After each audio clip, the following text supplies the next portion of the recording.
These are the plaintiffs, Joanne and Gisela McSweeney. They say they gave the defendant, a lawyer, a retainer for some legal issue they were involved in with a landlord, and now can't get it back.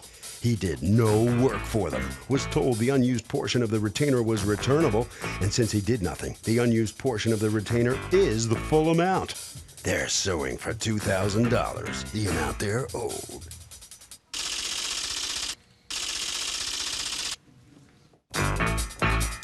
This is the defendant, Michael Stepper. He says he did, in fact, do work, and those are billable hours. He was shocked when 4 months after he started working for them, they called and told him they'd hired another lawyer and were essentially firing him. He does have a refund check for them, but it's nowhere near the full amount they're expecting him to fork over. He's accused of bad lawyering.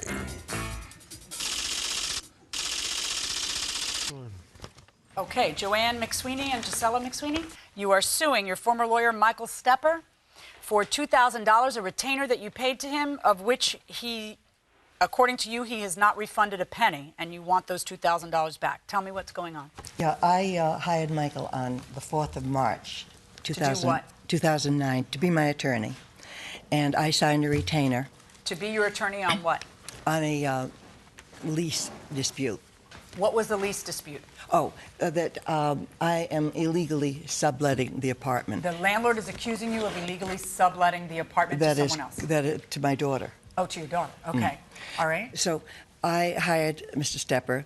Did you sign a retainer agreement? Yes. May I see it? Yes. And I hired him, and then I spoke to my very dearest friends, and they suggested that I see somebody else who was a friend of theirs, who was in this field and had been in it for 30 years, and they really thought that he was the top of the line. Okay, and then when did you decide to switch attorneys? On what day? March 19th. Okay, when did you inform Mr. Stepper that his services would no longer be required?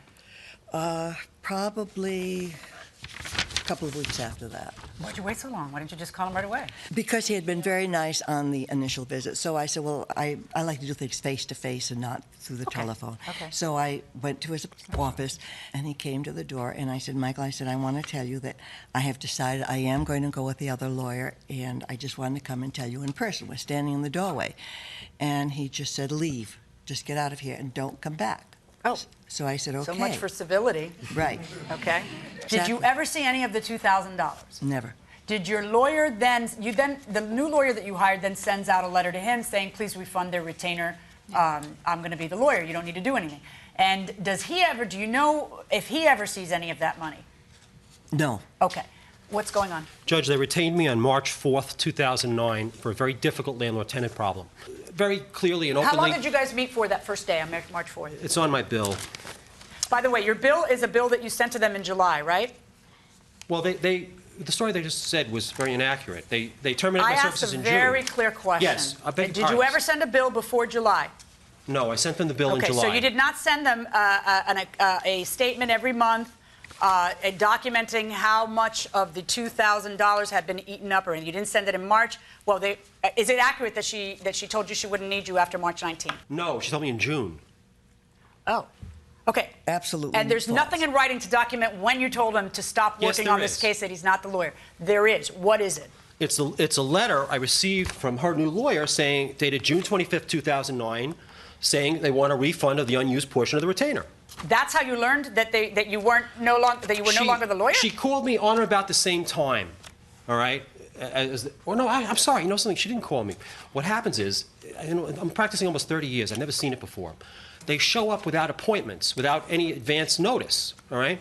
So on the day she's talking about, she showed up with 2 infant children, just knocked on the door without any advance appointment at all. And I'd be in the middle of something else, and it'd been like the second or third time she'd done it. And I might have been a little abrupt, yeah, because who shows up without calling first or making any kind of appointment, you know? Okay, and according to you, that's June. According to her, that's late March. Okay, I got it. Now, you get word that you're no longer going to be the lawyer, and you then in July, you send out your statement of account, and according to you, you send out a check for the remaining unused portions. Yes, according to me, but also according to the U.S. Post Office. I have a priority mail receipt, a delivery confirmation receipt, showing that I mailed the bill and a check for a refund for $494. Was that ever cashed? You know something?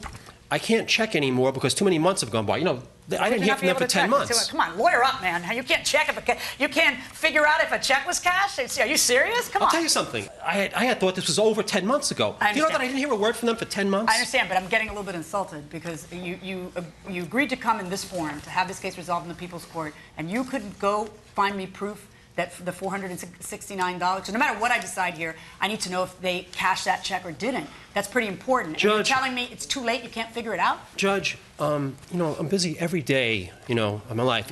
You know what this life is, what this work is. You know what I mean? To go back, you know, and find this out. Is if a judge has something to determine, I have the respect to figure out. I didn't doubt their word when they said that their lawyer didn't give them the check. Okay. All right? All right, now, even according to this bill, the last time you ever worked on the case was March 11th. I mean, you didn't do anything in April, May, or June on the case. That sort of smacks of being told you were no longer. Well, either way, anyway, any work you're billing for is all from March 4th through March 11th, Judge, right? please don't make that inference at all, because that's not fair. Landlord-tenant litigation sometimes goes on for 2 years. Sometimes 6 months, nothing happens. Mr. Stepper, I'm looking at your bill. I'm not making an inference. Can you tell me the last date you billed for on your bill? Yes. What day is the last day? Oh, I didn't put a date on it because when I was doing the bill, I wasn't sure of the date, but I don't think they dispute that charge. The last date on your bill is March 11th, correct? Correct, Judge. Yes or no? Yes, Your Honor. Is this lawyer out of luck by not sending regular bill statements? No, he's right because He's right? He's right because she should be checking on her own payments. So it's her responsibility to check. You lie on that? I don't believe that. I think it's his fault because he should have been keeping her up to date. And he's the professional. Fair enough. Who's going to be the tiebreaker here? What do you think? I think he has a fiduciary duty to his clients to let him know. I mean, talking to a lawyer on the phone every hour can get... You sound like you know something here when you say fiduciary. Okay, enough said. Going inside the courtroom. Let me tell you a couple things everybody should have learned from all of this. Number one, you turn off the faucet on someone who charges by the hour as soon as you need to turn it off. If you knew that you had hired another lawyer, the last place you want to be is allowing yourself to have somebody run up the bill. Now, in fairness to him, the bill ends on March 11th, okay? So the question's going to be a different one. Do I think that this bill is retaining water and bloated? Yes. But do you put yourself in a position where he can work?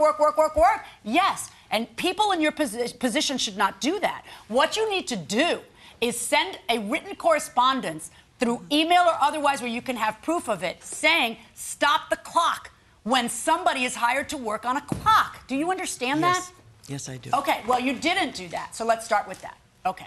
Number two, it's not that I don't believe that he did the work that's there. It's that I don't believe that the reasonable value of the work that is there is the amount that he is laying claim to. Okay? Judge, can I No, you cannot. All right? When you say that your first meeting is supposed to be free, you have absolutely no evidence of that. None. And in fact, it's the contrary. There's evidence on the retainer agreement that that's not there, that these first 1.5 hours are on him and that they're a freebie. So I am not going to account for that first hour and a half to be free. Okay? Mm-hmm. I think that when you charge her $100 for her delivering something that you forgot to have her sign the first time, you don't get to do that. I think when you charge 2.5 hours to physically be at the housing division to obtain the records on this apartment, I think that's bloated. I think that when you charge 1.5 hours to do legal research on it, I don't know. Maybe you did, maybe you didn't, I'm not sure. I think that when you send the bill after you've been fired, that makes me nervous. I think that when you come to court and tell me I've already paid them $494, but you don't bother to get proof that the check was cashed, I think that's insulting. I think that these people fired you in March. I don't think they fired you in June. I think that they fired you late, maybe the beginning of April, but I think that they did fire you.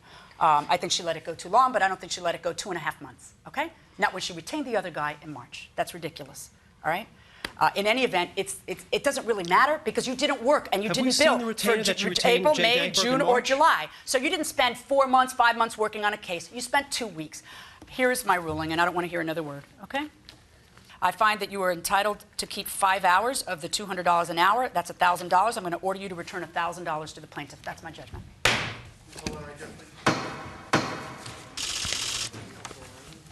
Well, let's see what Mr. Stepper has to say about coming out on the losing end of this case here. Step in here, and what's your reaction to this? You know something?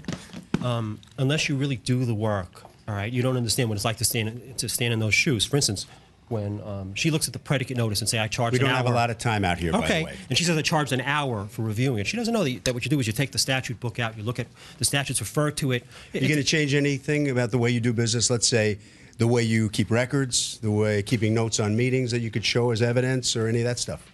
No, my bills case are like actually that. very highly detailed. All right, fair enough. Anything else you want to add before you go? The decision wasn't fair, all right? Okay. All right, right down the corner. All right. So come on in here and tell me how you feel about how the judge ruled in this case. I think the judge did a very good job. Where'd you find Mr. Stepper? A referral from a friend of a friend. Well, wasn't he prepared to do a good job for you, didn't you think? He was contentious too often. Contentious. Harvey? You know, a little tip, if you have a fee dispute, call your local bar association. They might be able to help.